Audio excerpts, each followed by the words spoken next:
porque, por mais que a gente cobre da diretoria e queira conseguir uma série de avanços na categoria, sem a base forte, sem a colaboração, não anda. Não anda, porque o que a gente viu lá, o jogo é bruto, o governo bate pesado mesmo. E a mensagem é justamente essa.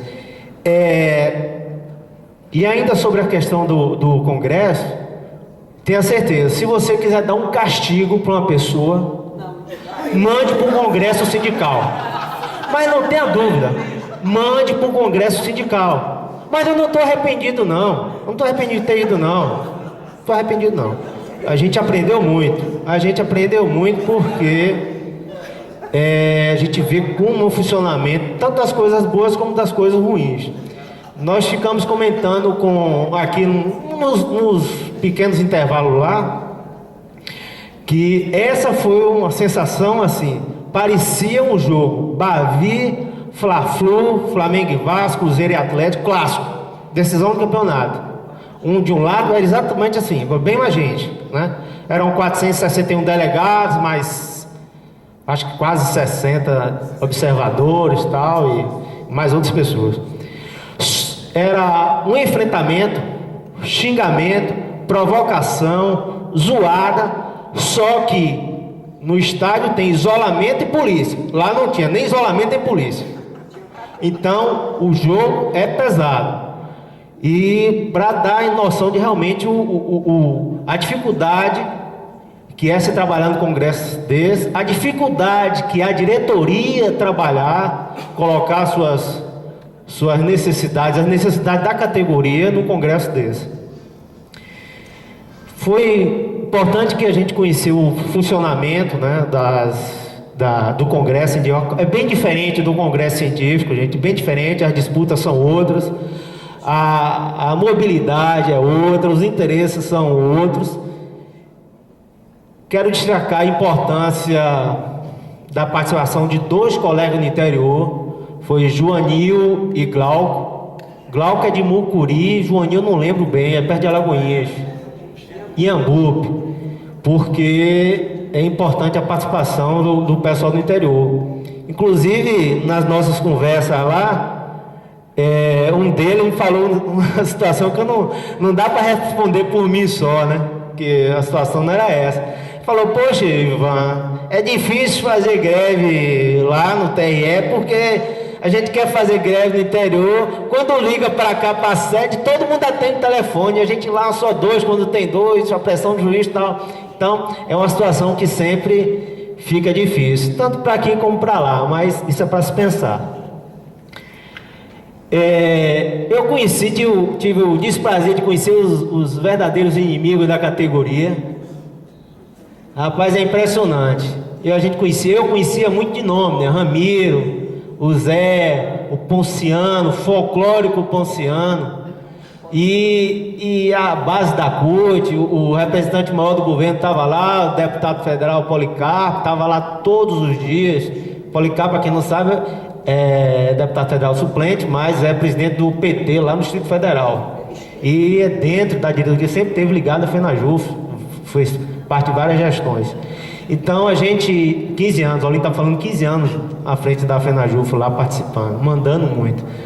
E a gente tem a oportunidade de conhecer esse pessoal, como eles trabalham, e é muito difícil. Na mesa que conduzia os trabalhos, a mesa sempre tinha um chavão de condução dos trabalhos, dizendo que a mesa, por maioria, decidiu pôr. A maioria sempre era 2-1, porque era 2 do governo e 1 do Lula da FENAJUF. Sempre essa situação. Então deu para saber muito como trabalha o Ramiro, que é do Rio Grande do Sul, também da FENAJUF, o Zé, a Jaqueline, que é da FENAJUF e é secretária da executiva do PT Nacional, da CUT, e trabalha e também dirige o sindicato lá de Pernambuco. Mas foi muito bom que tá funcionando? Tá. Foi muito bom que a gente eu conheci as lideranças positivas, as lideranças que realmente estão a favor da categoria. Conheci Saulo, tá na FENACHUF, o cara do Maranhão, Tarcísio, Adilson, Ana Luísa, Pedro Aparecido do Mato Grosso. Então, esse pessoal é muito preparado, sabe dialogar, sabe o que a categoria precisa, sabe o que a categoria quer, está disposto ao diálogo, e foi muito bom ver o nível desse pessoal. Eu não conhecia, só ouvia falar, então foi muito bom ver que esse pessoal está bem, está muito bem, nós estamos muito bem representados. E, para finalizar, foi uma experiência gratificante, embora eu tenha ido assim de uma forma sem querer, mas foi muito bom. Fred, por favor.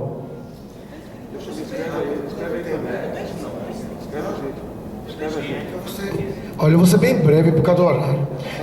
Eu não posso me furtar a fazer uma avaliação aqui, que o Congresso em si foi um Congresso ruim, né? A gente gastou, nós ficamos 5, 6 dias, não sei o certo, quase uma semana, no interior de Minas, na região metropolitana, a base de pão de queijo, sem colocar a cara para fora, e a gente sai de lá sem um plano de lutas, sem nada. Então assim, era um congresso eleitoral, a gente sabia disso, mas a gente levou um dia discutindo credenciamento. Então é um congresso ruim do ponto de vista do preparo que vem por aí. Tanto é que o próprio Congresso aprovou já uma plenária extraordinária a acontecer daqui a 4 meses para a gente discutir o que importa, né? Plano de lutas mesmo, o que é que a gente vai fazer, como é que a gente se porta daqui para frente. Agora a gente também tem que olhar que a gente teve algumas vitórias. A federação, agora, claramente, ela mandou um recado para o governo Dilma. Nós temos uma posição de crítica e oposição ao governo. Foi o que nós aprovamos em termos de conjuntura. Nós vamos lutar pela anulação da reforma da Previdência, porque ela foi comprada. Então, foi o que ficou aprovado também como resolução. E a gente tem agora uma diretoria que se ela não é majoritariamente de oposição, ela é 50%, 50%. Tá? E assim, a disputa foi tão grande que quando eu digo 50%, 50%, a chapa 1, que era a chapa do trabalho, articulação, etc., CTB, etc., salvo engano, foram 157 votos. 159 votos. A chapa 2, que era a chapa do Luta FENACHUF, teve 159 votos. Tá? A chapa 3, que era a chapa da DS, Ponciano, Mara, Tomás, etc., a DS tem uma corrente interna do PT. Tá? Então, o braço da DS no movimento sindical é a CSD, a corrente socialista democrática. Eles tiveram 80 votos. E a chapa 4, que o João gritou lá que não era chapa danada, mas que era a chapa que a base era a maioria composta pelos servidores ligados ao movimento pró-subsídio, teve 77 votos. Então, foi completamente dividido. Na hora, pelo regimento eleitoral, a gente teria 17 diretores, mas na hora de dividir um diretor, a gente teria que dividir um diretor entre a chapa 1 e a chapa 2, que tiveram rigorosamente o mesmo número de votos. Aprovamos a resolução para extraordinariamente criar um diretor a mais para o próximo triênio. Estamos com 18 diretores, 9 ligados ao campo das oposições, 9 ligados à CUT CTB. Então foi realmente bem disputado, né? A gente teve um avanço grande, mas isso por si só não resolve, porque o governo é o mesmo, a CUT daí é a maior central, etc, etc, etc, mas pelo menos o freio de mão dentro da federação a gente baixou pelo menos a metade. Tá? Então é só isso, eu não vou demorar, tá? A comida é uma porcaria, mas etc, deixa pra lá. O pãozinho de queijo era bom. O pãozinho de queijo era bom. Quero passar um mês sem ver pãozinho de queijo. Bem, do Congresso eu vou falar assim, mais a parte emocional para mim. Independente do que Ivan disse que é um castigo, não é um castigo, é uma aula. Para mim, que me considero sempre em formação, participar de um congresso foi fantástico. Fantástico, aprendi muito nesses dias, muito, apesar do cansaço, do desgaste. Foi uma aula maravilhosa. E assim, a marcha, o sucesso da marcha, o sucesso da oposição no congresso mostra que basta que nós tenhamos vontade de lutar. As coisas não chegaram até nós, porque nós não nos dispusemos a lutar. Vale a pena a luta, sempre. São 10 anos tentando se desfiliar da CUT, 10 anos em vários congressos que o Luta FENAJUF ia lá e tomava porrada, uma em cima da outra, todo o tempo. Foi inebriante todas as vitórias que nós tivemos, foram muitas. Cada votação era disputada assim, no número de votos bem pequeno. Então foi a articulação toda para a gente conseguir desfiliar da CUT, foi muito importante. Então, e assim, é o coroamento de um trabalho de 10 anos, de resistência, do desgaste de você estar sempre perdendo, de estar sempre tentando e levando porrada com as manobras do governo, finalmente, sem cansar, sem desistir. Eu acho que o importante é esse, a gente persistir. Nós conseguimos desfiliar a FENAJUF da CUT, foi uma vitória fantástica. Nós tínhamos a oportunidade de sermos maioria, a oposição poderia ter sido, a luta FENAJUF poderia ter sido maioria, só que aconteceu o imponderável. Um dos nossos votos foi perdido porque a colega perdeu a carteira de identidade, e aí ela não podia votar sem um documento de identidade com foto. Esse um voto fez falta e a gente deixou de ter a maioria na direção. Mas, hoje nós dividimos a diretoria. Então, basta que a gente esteja junto, construindo luta FENAJUF, sempre trabalhando, que a gente vai conseguir muito mais coisa. Então, assim, é um momento que o governo nos bate com muita força, nós estamos realmente levando uma porrada atrás da outra, mas eu estou animadíssima, vindo do Congresso feliz, porque acho que, assim, a vitória no Congresso é a prova de que basta lutar. Certo? Então é isso. Eu espero que nas próximas vezes mais colegas estejam interessados em participar. É uma aula, é fantástico. E a luta continua, gente. Sempre, a gente não pode desistir nunca. Persistir é a palavra. Certo?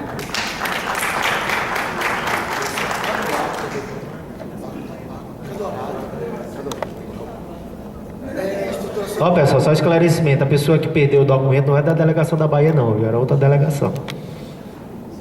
Os informes sobre reestruturação aqui no tribunal.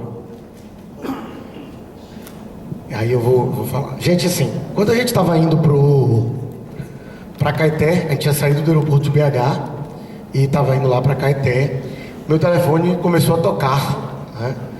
Porque o tribunal estava vindo abaixo. E aí, assim, inclusive, eu pedi para Joel que já marcasse uma assembleia, porque aí com tranquilidade a gente poderia dialogar, tá? Na segunda mesa, eu vou colocar aqui o que aconteceu em relação ao sindicato, a participação do sindicato na reestruturação orgânica do tribunal, tá? Acho que Carla está presente, se ela quiser fazer alguma correção, ela fica à vontade, ela tem um relatório da reunião, ela pode ler ao final, e qualquer servidor também está aberto para questionamento. Mas eu vou começar só colocando exatamente o que aconteceu. Como todos os servidores, nós ouvimos nos corredores que existia um grupo trabalhando na reestruturação orgânica do tribunal. Como diz algo que diz respeito ao servidor, mesmo com todas as críticas, a gente procurou a administração, e já tínhamos feito isso no PQVT. Lembra dessa discussão? Que a gente tem críticas ao PQVT, mas como é algo que diz respeito ao servidor, a gente tem que participar. Nós procuramos a direção e procuramos saber se nós poderíamos ter um membro participando na comissão que estava discutindo a reestruturação. O diretor informou que, felizmente, a comissão já tinha sido publicada numa portaria, que tinha prazo para trabalhar e que não dava, e que a gente encaminhasse qualquer sugestão por e-mail ou por relatório para a comissão. Nós não fizemos isso, nem nos conformamos com essa posição. Então, a gente, na segunda mesa de negociação, nós novamente tocamos no assunto, dizendo que era interesse nosso participar. Tá? O pessoal disse que levaria para a comissão, e aí é que está o grande lance.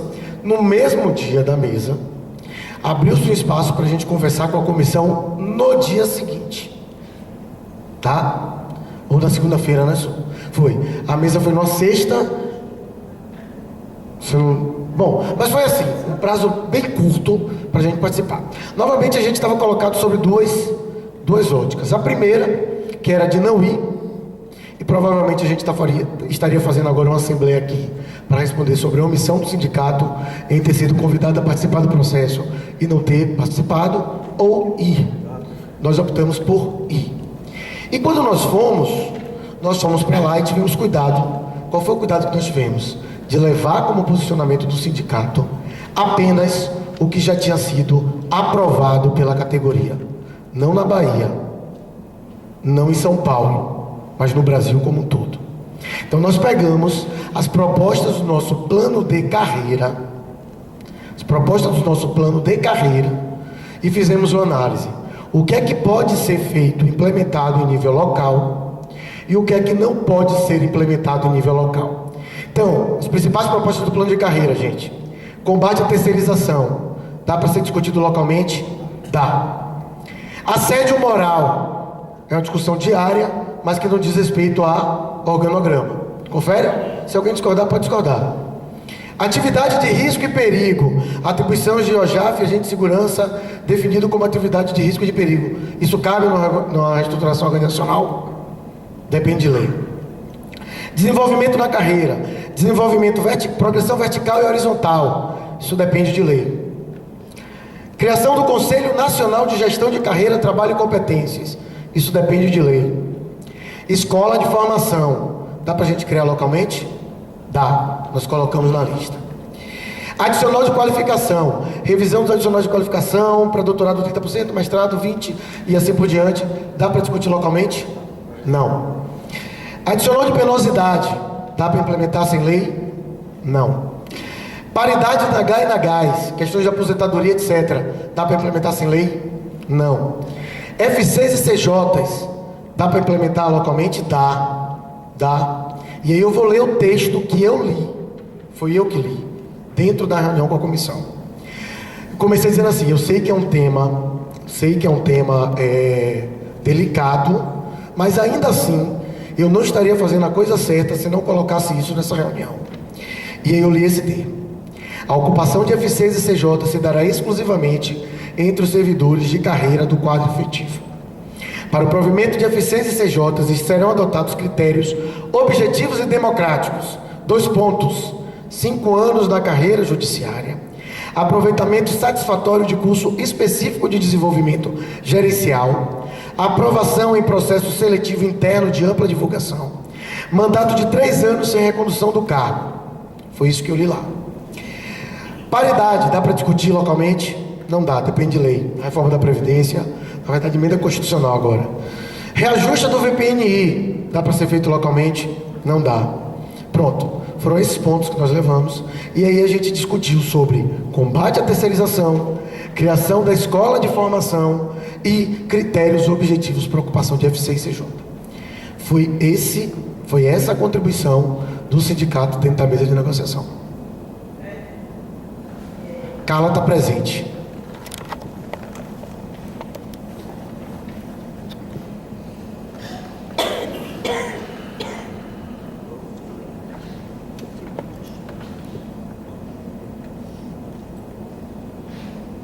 Bom dia, gente. Quando eu fiz a apresentação aqui para vocês na sexta, eu fui questionada pelo colega Joel de ter me referido ao pessoal do sindicato sem eles estarem presentes. E por isso eu estou aqui hoje, para endossar tudo que Fred acabou de dizer aí. Foi exatamente assim que aconteceu a ida do pessoal do sindicato à comissão. Eu estou aqui com a ata dessa reunião que nós fizemos, a comissão fez ata da participação de todas as pessoas que foram ouvidas pela comissão. E é exatamente dessa forma que Fred falou, que foi colocado. Posso ler a ata para vocês. Presente todos os integrantes da comissão no dia 15/4, na reunião da comissão com o sindicato, 15/4 de 2013. Presente todos os integrantes da comissão e os seguintes membros do sindicato: Fred, Jair e Sueli. Fred anunciou que, como não teve tempo de consultar a categoria, iria expor o que já tinha sido discutido em plenárias anteriores. Fred perguntou o seguinte: o foco dessa comissão é só no organograma ou está se pensando em coisas mais amplas? A ideia é só redistribuir e adequar o organograma ou criar novas atribuições? Exemplo, qual o papel da EGE? O foco da EGE só seria os juízes? Sugeriu a criação de uma escola de formação para o servidor, atribuição esta que poderia ser da própria EGE ou da SGP. O sindicato revelou a preocupação com a questão da terceirização. Se forem criadas novas unidades sem servidores do quadro para atender, o serviço seria terceirizado? Esta é uma preocupação do sindicato, pois não concorda com a terceirização, como está ocorrendo na STI com os serviços da CESAL. Sueli também manifestou a sua preocupação quanto a esse assunto. Disse que a STI, por exemplo, se tornar muito técnica, poderá não haver mais servidores do quadro para desempenhar tais atribuições, o que resultaria na terceirização. Fred sugeriu ainda que seja colocada como diretriz a importância do servidor para o negócio.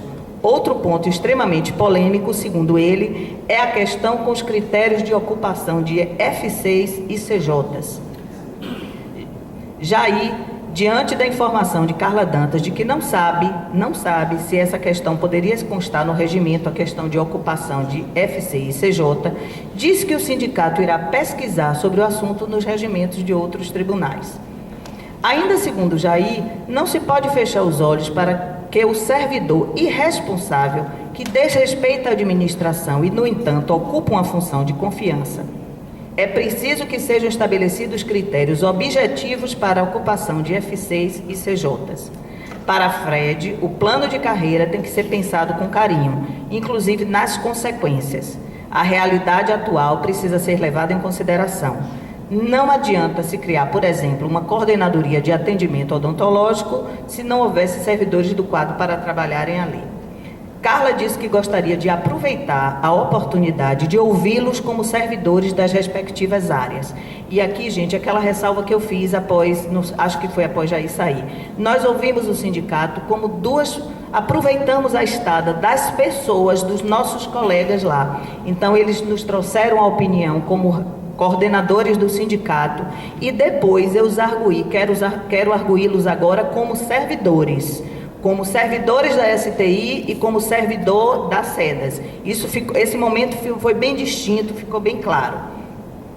Então, disse que gostaria de aproveitar a oportunidade de ouvi-los como servidores das respectivas áreas. Jair manifestou seu pensamento de que a SEDAS deveria ser uma unidade vinculada diretamente à diretoria geral. A SEDAS não lida só com saúde, lida também com direitos do servidor. A vinculação direta com a DG traria mais proteção aos servidores, no que Sueli manifestou a sua concordância. Carla perguntou a Fred e a Sueli, como servidores da STI, sobre um expediente que tramitava, que versa sobre a reestruturação da CODEPS, divisão em 3 coordenadorias. Fred e Sueli disseram que isto seria uma porta aberta para a terceirização. Para Fred, se tivesse que optar entre dar uma estrutura melhor para a rede ou servidor, daria para o servidor. É mais fácil suprir a deficiência com o quadro que temos, criando a escola de formação. Carla perguntou a Fred se, diante da atual estrutura da STI, qual é o negócio específico da informática. Segundo Fred, só a CODEPS, no que Sueli concordou.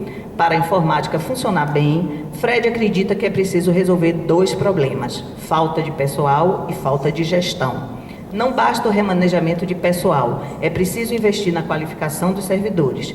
Disse ainda que houve um momento em que a informática do nosso tribunal era forte, era menina dos olhos.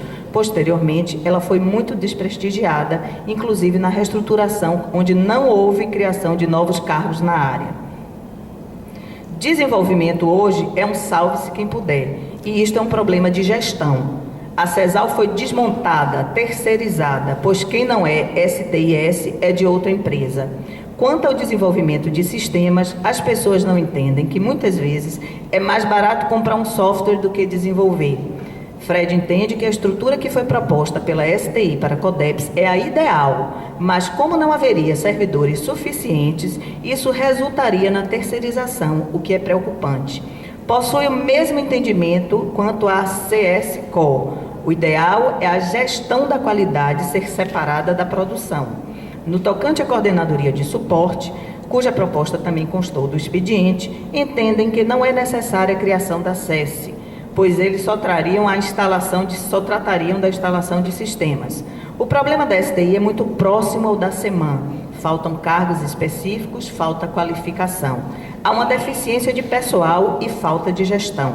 É preciso olhar o tribunal com o tamanho que ele tem. Não podemos abraçar o mundo com nossas pernas. A Coordenadoria de Infraestrutura e Coordenadoria de Sistemas Corporativos seriam suficientes para a STI, acredita Fred. Para a Fred, a parte de gestão da TI que não foi a parte de gestão de TI não foi contemplada na proposta da STI. Em vez da COSUP, Fred investiria na qualidade da CETEX como coordenadoria. Então, como falei, essa ata aqui foi um registro feito por Rita, um dos membros da comissão, e que estava registrando todos os passos da nossa... É claro que não são palavras por palavra, mas eu endosso tudo o que Fred disse aqui. Tudo que ele falou, toda essa preocupação foi externada para a comissão em todos os sentidos, na formação da escola, na preocupação com a terceirização. E depois que Joel se retirou, eu disse, eu quero retificar, porque eu não falei no primeiro momento, quando eu falei da escola e das SEDAS, SEDAS virar coordenadoria, eu não falei sobre terceirização, porque eu estava apresentando os organogramas. Mas assim que Joel se manifestou, eu perguntei por ele, mas ele já havia saído, e eu retifiquei dizendo que havia também a demanda do sindicato, a preocupação muito grande em relação à terceirização. Certo?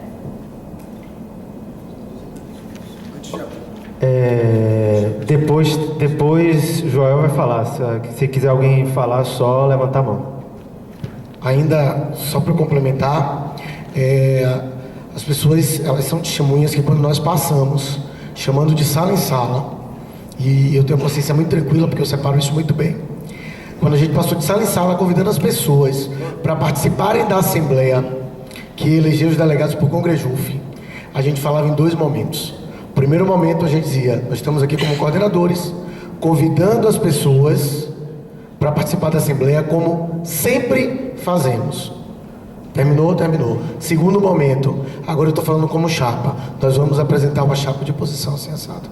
Então, queria deixar claro que em momento nenhum, exceto no que diz respeito à escola de formação, o sindicato opinou sobre criação, extinção, fusão ou qualquer coisa que diga respeito à mudança no organograma desse tribunal. A única colocação da gente foi no que diz respeito à escola de formação de servidores, que era uma demanda antiga da gente. Mais que isso, tá? Eu queria lamentar também alguns e-mails que foram colocados, um inclusive com o nome sindicato@safemail.net, tá? Que foi mandado por alguém que, me desculpe, mas um irresponsável, que atenta contra o maior patrimônio que nós temos, que é a nossa organização. Então eu queria lamentar profundamente esse e-mail. Tá? Dizer que isso aqui não é coisa de quem trata com seriedade, tá, a organização de servidores. Um e-mail anônimo, apócrifo, tá, que realmente não merece nem comentar. Foi algo que realmente me deixou extremamente chateado. Foi isso aqui. Para finalizar, até onde eu sei, pessoal, a posição do sindicato da federação é pela redução do número, quantidade e valores das FCs e CJs. E eu fico assustado, porque eu entendo que se a gente tivesse conquistado isso, provavelmente a federação agora estaria sendo acusada de lutar contra o servidor. Então isso me deixou realmente muito assustado, e a gente tem que começar a entender que o que a gente delibera é para valer, mesmo que doa no bolso da gente. Quem está inscrito é Joel. Pessoal, não dá para limitar muito a fala dos colegas, porque é questão de informe, esclarecimento e é o assunto da pauta, tá? Existe uma área do conhecimento que se chama análise do discurso. Não sei se todos aqui conhecem, né? A análise do discurso trata num texto do que é dito, do que não é não dito, do silêncio do texto que diz alguma coisa e das entrelinhas. Na minha opinião, a maneira como foi colocada na sexta-feira passada, dá-se-ia uma possível leitura de que o sindicato tinha sido consultado. Se a leitura da ata que foi feita hoje tivesse sido feita na sexta-feira, tal como foi feita agora, não teria dado margem a nenhuma interpretação possível de alguma participação do sindicato, como inclusive rolou na Rádio Corredor, né? Eu ouvi colegas que me disseram que, mas o sindicato sabia, né? O sindicato ouvia, né? Se a leitura da ata tivesse sido feita na sexta-feira passada, não teria margem a nenhuma interpretação. Quando a comunicação é feita de uma forma clara, precisa, exata, ainda assim pode existir ruído na comunicação. Imagine quando não é feita. Essa é minha crítica ao que foi dito na sexta-feira passada. Eu quero corroborar as palavras de Fred quanto a esses e-mails. Esses e-mails não me representam, né? Quem escreve um e-mail desse, para mim, é uma pessoa covarde, canalha, hipócrita, né? De forma nenhuma. Quem é homem, chega. Quem escreveu esse e-mail está aqui na reunião para falar, né? Eu fiz questão de reler esses e-mails. Um trecho deles fala, por exemplo, que vai denunciar no CNJ, não sei onde.